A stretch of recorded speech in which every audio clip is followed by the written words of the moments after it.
आ रही है और जो बाइबल के अंदर घटनाएं घटी, जो बातें बताई गई थी यीशु मसीह के द्वारा, और जो बातें यीशु मसीह ने जो बातें बताई और सेम बातें यीशु मसीह के जाने के बाद घटी, इससे वो बातें पूरी होती हैं। जो यीशु मसीह ने कहा था वो सत्य है, जो यीशु मसीह ने बताया था वो सत्य है। तो हमें भी उसी रीति से ही बाइबल को मानना है, जैसा बाइबल में लिखा है और जैसा बाइबल के दिनों में घटा है वैसा ही पवित्र आत्मा और अन्य भाषा के विषय में हमारे जीवन में भी घटना चाहिए। पवित्र आत्मा जब किसी के अंदर आता है तो उसके मुंह से अन्य भाषा निकलती है, ये पहला प्रमाण होता है। पवित्र आत्मा पाए हुए व्यक्ति के अंदर, पवित्र आत्मा मनुष्य के अंदर से आकर के परमेश्वर पिता से बातें करता है। अब कोई व्यक्ति कहता है कि हमें जरूरत नहीं है। मैं आपको एक बात बताना चाहता हूं, बहुत सारे लोगों का एक प्रश्न होता है, क्या परमेश्वर हमारी प्रार्थना को नहीं सुनता? अगर हम हिंदी में या अपनी भाषा में प्रार्थना करते हैं, पंजाबी में, अंग्रेजी में, हिंदी में, मराठी में, उर्दू में, फारसी में, किसी भी भाषा में प्रार्थना करते हैं, तो क्या परमेश्वर नहीं सुनता?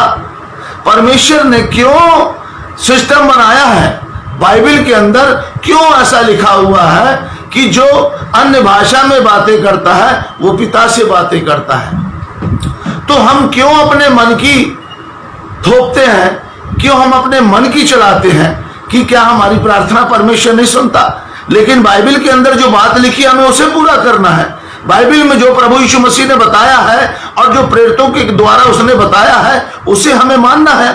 और जब हम उसे मानेंगे, और बाइबल के अंदर ये बात लिखी हुई है कि परमेश्वर जो है हमारे मुख से बात करता है, परमेश्वर का आत्मा हमारे मुख से बात करता है, तो हमें उस बात को मानना चाहिए, क्योंकि ये बात बाइबल में लिखी है और ये बात यीशु मसीह कह रहा है, तो हमें इसे मानना पड़ेगा। अब परमेश्वर सुनता है कि नहीं सुनता ये तो परमेश्वर जाने, लेकिन परमेश्वर ने सिस्टम क्यों बनाया है?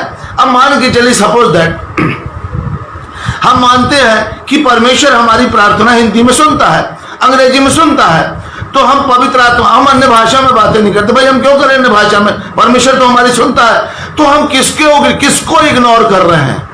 हम किसको इग्नोर कर रहे हैं? किसको हम अनदेखा कर रहे हैं और किसको तवज्जो नहीं दे रहे हैं? ये प्रश्न उठता है। हम पवित्र आत्मा को इग्नोर कर रहे हैं, पवित्र आत्मा को तवज्जो नहीं दे रहे हैं, पवित्र आत्मा को वो स्थान नहीं दे रहे हैं जो वो लेना चाहता है।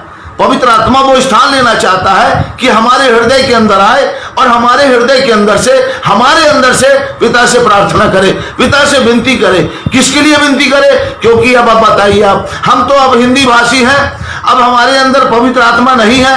अब हम बोलते हैं हमारी प्रार्थना सुनता है, तो हमें और आपको मालूम है कि हमारे साथ क्या घटने वाला है, हमारे ऊपर कौन सी मुसीबत आने वाली है, हमारे घर में कौन सी घटना घटने वाली है, हमें नहीं मालूम है।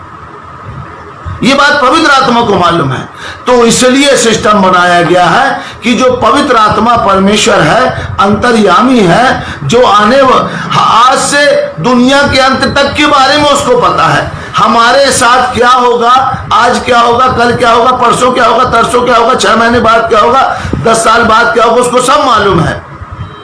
तो वो हमारे अंदर आना चाहता है और वो जो जानता है उस विषय के लिए, उस समस्याओं के लिए, उस परेशानियों के लिए पिता से हमारी सुरक्षा के लिए प्रार्थना करना चाहता है। लिखा है बाइबल में कि हमें नहीं मालूम है प्रार्थना कैसे करना है, लेकिन आत्मा आप ही निर्बलता में हमारी सहायता करता है और आप ही ऐसी आहें भर भर कर प्रार्थना करता है जो बयान से बाहर है। तो पवित्र आत्मा जब हमारे अंदर आएगा, जब हम उसको तवज्जो देंगे और उसका आदर करेंगे, तो वो हमारा आदर करेगा। और मान के चलिए, सपोज दैट जो लोग कहते हैं कि भाई हमें क्या जरूरत है, हमारी प्रार्थना परमेश्वर सुनता है, तो एक बात ध्यान रखेंगे कि आज आप उसका आदर नहीं करेंगे, आप उसको आज सम्मान नहीं देंगे, आज पवित्र आत्मा की आप नहीं सुनेंगे, पवित्र आत्मा को जिस काम के लिए नियुक्त किया उसको उस काम करने को नहीं देंगे, तो जब समय आएगा तो पवित्र आत्मा भी आपका इनकार कर देगा, मैं नहीं जानता। और जब इनकार कर देगा तब क्या हो जाएगा? तब समय चूक चुका होगा। लिखा है रोमियो 8 अध्याय उसका 11 पद को पढ़ेंगे।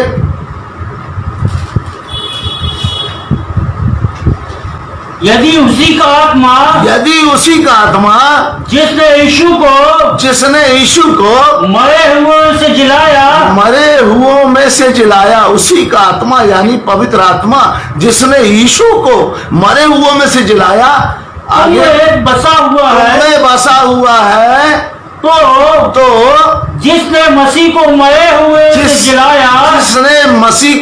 हुओं में से जिलाया, वह तुम्हारी नश्वर देहों को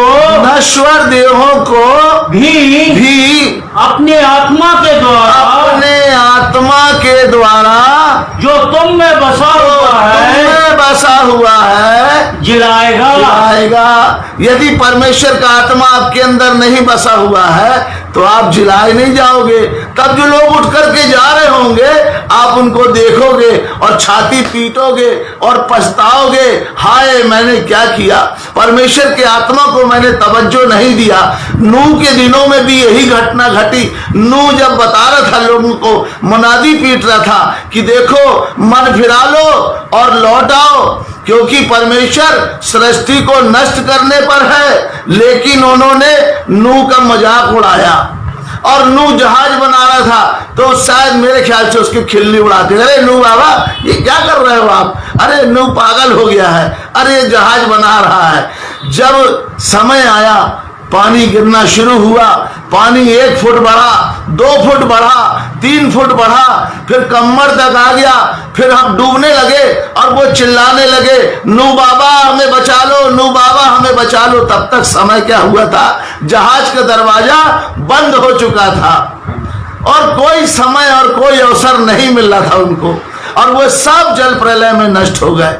तो समय रहते चेत जाना, परमेश्वर की आज्ञाओं को मान लेना, जो वचन के अंदर लिखा है, जैसा लिखा है उसको वैसा ही ग्रहण करना, अपने दिमाग से नहीं ग्रहण करना। आपका दिमाग कह रहा है कि भाई पवित्र आत्मा हमें सुसमाचार सुनाने के लिए दिया गया है, पवित्र आत्मा हमें इस काम के लिए दिया गया है, उस काम के लिए दिया गया है। सब काम पवित्र आत्मा के ही द्वारा होते हैं, लेकिन सब बातों का और सब कामों का सिस्टम है, वो क्रमशः होता